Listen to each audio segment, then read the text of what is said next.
Hi there, this is Coach Snow from Sharp Aquatic Image. I'm sorry, but I'm not sure if it's Mia or Maya, but I do want to talk about your swimming and your stroke techniques in the 4 videos from the upcoming videos you're going to see from the Etobicoke Swim Club summer camps. They're all in slow motion to give us a chance to look at some of the details. As we leave the wall, let's see if we can squeeze the back of the head really soon before you even drive off the wall.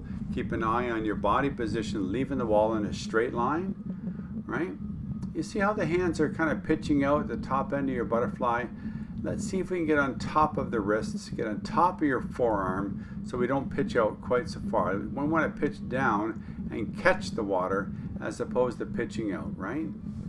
We need to work on that second kick, particularly on the kick when you go to take a breath. It's kind of missing when you're taking that breath. Let's see if we can work on the speed of the kick.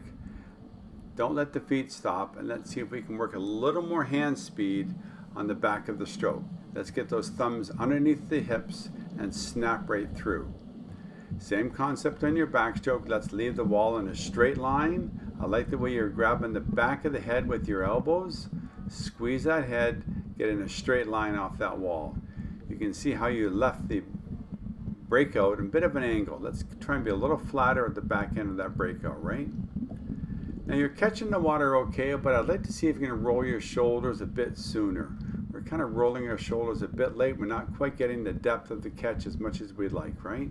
A little deeper, and then from the depth of the front end, then we snap over to the top end a little closer to the surface. You have to have fast hands at the back of the stroke, and let's see if we can get our hips up a little bit on that backstroke. As we leave the wall, same idea. Let's get those elbows tighter sooner before we leave the wall. Back of the hands to your side, hands underneath. Good stretch off that breaststroke breakout.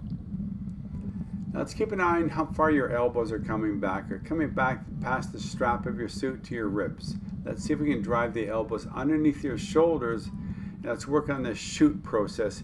Let's shoot forward with those hands as opposed to the hands cupping underneath your upper body. Let's get those hands shooting right in front a little sooner with a little more pop to your breaststroke. Let's see if we can breathe a little bit later, and let's pop on that breath as opposed to climbing out.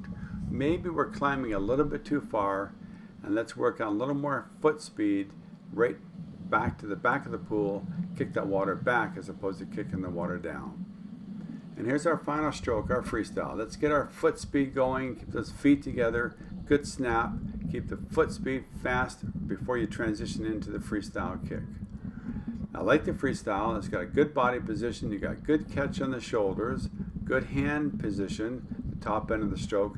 Let's see if we maybe have a little more hand speed coming through as we pitch underneath the body. Maybe loosening your hands just a little bit, make sure that paddle is working and it's snapping in the back of the stroke.